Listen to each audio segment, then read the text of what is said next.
रस्त्यांवर जे खड्डे जळगाव शहरातून जाणाऱ्या महामार्गावर त्याच्यापुढे मागील 20 ते 25 दिवसांमध्ये 5 नागरिकांचा बळी गेलेला आहे. बरोबर आहे. काय प्रतिक्रिया?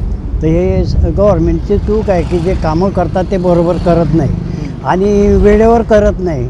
आता हे जे रस्ते खोदणे चालू आहे तिथे सुद्धा लोक सरकत आहेत.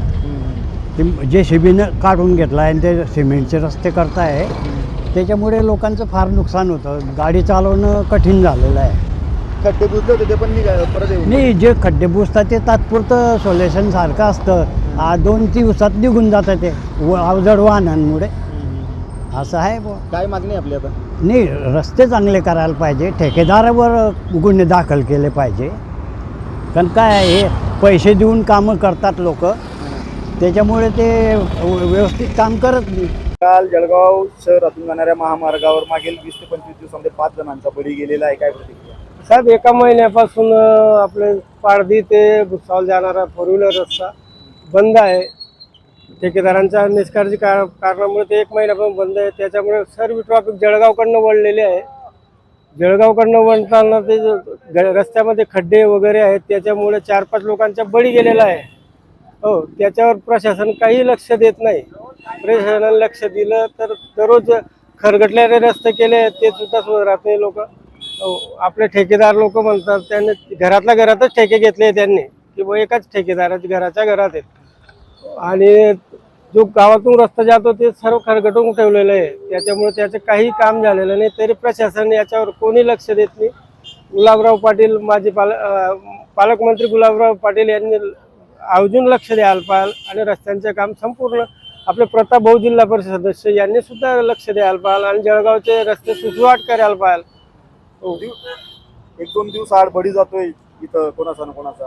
दररोज कोणी कोणाचे हात तुटताय, कोणाचे पाय तुटताय, कोणी कुठं ॲक्सिडेंट होतोय, कुठं काय होतोय.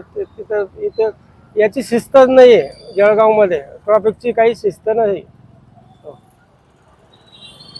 प्रशासन किती लोकांचे बळी जाण्याची वाट पाहतोय. दररोजचे आता 5-7 गेले. आता त्यांचे दररोज ॲक्सिडेंटचे सूत्र चालू आहे. त्याच्यामुळे त्यांचं प्रशासन किती लोकांची वाट पाहिजे बळी जाण्याची. जळगाव शहरातून जाणाऱ्या महामार्गावर मागील काही दिवसांमध्ये 5 जणांचे बळी गेलेले आहेत. तर पालदी ते तजून बायपास बंद असल्या कारणाने पुन्हा वाहतूक जी आहे ती शहरात चालू आहे आणि रहदारी इतकी वाढलेली आहे आणि रस्त्याचं प्रमाण इतकं खराब आहे की खड्डे पडलेले आहेत.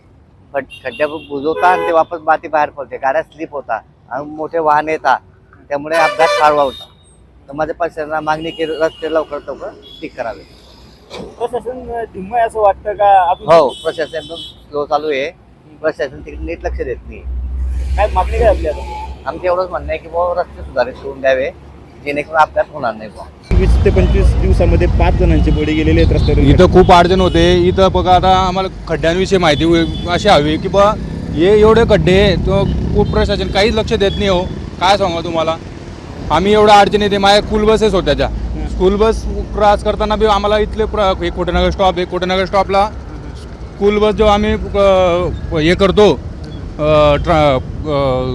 म्हणजे इकडून तिकडे क्रॉस करताना आम्हाला एवढी अडचण येते की काय सांगा. आम्हाला 15-20 मिनटं त्या साईडला थांबावं लागतं. या गड्ड्यांमुळे ट्रॅफिक होते. यासाठी 5 जणांचा बळी गेला आहे. इथं तर बडी म्हणजे एक दिवसातून 4 ते 5 वेळा ॲक्सिडेंट होतच राहतात आपल्या कोटेनगर स्टॉपला. खड्डे पण बुजतात पण खड्डे बुजतात पण खड्डे पाहिजे तसे बुजत नाही. खूप अडचण येते आणि खड्डे फक्त नॉर्मली 2 दिवस चांगले असतात, 3ऱ्या दिवशी परत खड्ड्यांवर तोच प्रॉब्लेम येतो साहेब.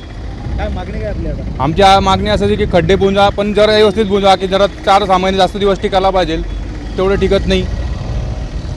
एवढं सुस्त आहे असं वाटतं का? हो, काहीच लक्ष देत नाही सर. ते काय करणार त्याला. थोडंसं त्यांनी लक्ष द्यावा, हे जो आमची विनंती आहे.